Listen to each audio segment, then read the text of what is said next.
এতদিন তোমাদের সাথে ভিডিও কেন শেয়ার করিনি সেটাই কিন্তু আমি আজকের তোমাদের সাথে শেয়ার করব। সো হ্যালো এভরিওয়ান, আমি সীমা। আমার আরও একটি নতুন ব্লগে তোমাদের অনেক অনেক স্বাগত।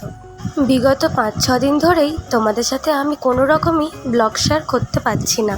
আর ভিডিও শেয়ার না করার কারণ হলো আমার বাড়িতে যে আমার দাদা শ্বশুর ছিল তিনি কিন্তু মারা গিয়েছে আজ 5-6 দিন আগে। আর সেই জন্যই কিন্তু আমি কোনো রকম ব্লগ শেয়ার করতে পারছিলাম না। আর অনেক দিন হয়েই গেল যে তোমাদেরকে কোনো রকম ভিডিও দিই না, তাই ভাবলাম আজকের একটা ভিডিও বানিয়েই ফেলি। আর প্রত্যেক দিনের মতোই কিন্তু আজকেরও আমার সমস্ত কাজ সেরে স্নানও হয়ে গিয়েছে। এবার কিন্তু আমার মেয়েকেও ঘুম থেকে আমি তুলে দিলাম। আর আমার মেয়ে যেদিন করে স্কুল থাকে না সেদিন করে কিন্তু ও একটু বেলা অবধিই ঘুমায়। আর ওকে কিন্তু আমি ঝপঝপ করে তুলে জামা পরিয়ে দিয়ে এবার কিন্তু ব্রাশটাও করিয়ে দেবো, কেননা ওর একটু পরেই গানের স্যার গান শেখাতে চলে আসবে। আর ছুটির দিন করে ওকে ঘুম থেকে তোলাটা অনেকটাই সমস্যা হয়ে যায়। ওকে যতই ডাকি ও কিন্তু ঘুম থেকে উঠতেই চায় না। আর এই দিকে দেখো, যেই না আমি ব্রাশটাকে আনতে গেছি অমনি এসে দেখি শুয়ে পড়েছে। আমার মেয়ে একদমই কিন্তু ব্রাশ করতে ভালোবাসে না, ওকে রোজ জোর জবরদস্তি ব্রাশটা করাতে হয়। আর ও যতক্ষণ ব্রাশ করবে আমি কিন্তু ততক্ষণে আমার বিছানাটাকেও গুছিয়ে নেব। আর আজ কিন্তু আমাদের বাড়ি আমার বড় ননদ আর বড় নন্দাই আসবে, তাই কিন্তু আমি তাড়াতাড়ি সমস্ত কাজবাজ সেরে নিয়ে রান্নাটাকেও বসিয়ে দেব। আর তার আগে মেয়েকে খাইয়ে দাইয়ে গানে বসিয়ে দিয়ে তারপরেই কিন্তু আমি রান্নাটা করতে যাব। আর আমার ভিডিও তোমাদের কেমন লাগে সেটা কিন্তু তোমরা কমেন্টে অবশ্যই জানিও। আর তোমরা আমার পাশে এইভাবেই থেকো আর আমাকে অনেক অনেক ভালোবাসা দিয়েছো। আর তোমাদের সাথে ভিডিও শেয়ার না করে আমার কিন্তু একটুও ভালো লাগছিল না, কিন্তু কি আর করব, পরিস্থিতির সাথে তো আমাদেরকে মানিয়ে নিয়েই চলতে হবে, তাই না?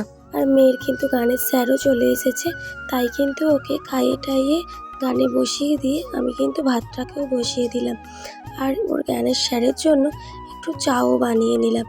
আর চাটা বানিয়ে কিন্তু এবার আমি চাটা দিয়েও চলে আসবো। আর আমার মেয়ে কিন্তু গান করতে খুবই ভালোবাসে। আর ওর ভালোবাসাটা কিন্তু ওর ঠাকুরদার থেকেই জন্মেছে, কারণ ওর ঠাকুরদাও কিন্তু একজন শিল্পী আর গান করতে ভীষণই ভালোবাসে। আর তোমাদের সাথে গল্প করতে করতে আমার কিন্তু ভাতটাও হয়ে গেল। আর এবারে কিন্তু আমি একে একে সব তরকারিগুলোও করে নেব। আর আমরা যেহেতু নিরামিষ খাচ্ছি তাই কিন্তু নিরামিষ রান্নাই হবে। ভাত, পনিরের তরকারি, মুগের ডাল আর অনেক রকম ভাজাভুজিও কিন্তু করেছিলাম। আর ভাজাভুজিগুলো সেগুলো কিন্তু তোমাদেরকে দেখাতে পারিনি। আমরা যখন ভাতের সাথে পনির খাই তখন কিন্তু এইভাবেই রান্না করি, আর রুটির সাথে খেলে তখন আবার অন্যরকমভাবে করি। আর তোমরা কে কীরকমভাবে পনির রান্না করো কমেন্টে অবশ্যই কিন্তু জানিও। আর দুপুরবেলা খাওয়া দাওয়া সেরে একটু ঘুমিয়ে পড়েছিলাম। আর বিকেলবেলা ঘুম থেকে উঠে কিন্তু বাচ্চাদেরকে নিয়ে একটু মাঠের দিকে ঘুরতে চলে এলাম। আর ওই যে বাচ্চা মেয়েটাকে দেখছো ওটা কিন্তু আমার বড় ননদের মেয়ে, আর ওই ছোট ছেলেটা হলো আমার ছোট ননদের ছেলে। আর আমার মেয়েকে তো তোমরা চেনোই, তাই আর কিছু বলবো না। আর ওরা কিন্তু গাছের ফুলগুলোকে নিয়েই খেলা করছিল। আর ফুলগুলো কত সুন্দর না? এই ফুলগুলোর নাম কি তোমরা জানো? জানলে আমাকে একটু কমেন্টে জানিও তো যে এই ফুলটার নাম কি। আর ফুলটা তুলে নিয়ে আমি একটু আমার খোঁপাতেও দিয়ে নিলাম, দেখলাম কেমন লাগে। আর বাচ্চাদের খেলাধুলাও কমপ্লিট, এবার কিন্তু বাড়ির দিকেও চলে যাব। তো আজকের ভিডিও এইটুখানি। টাটা সবাইকে।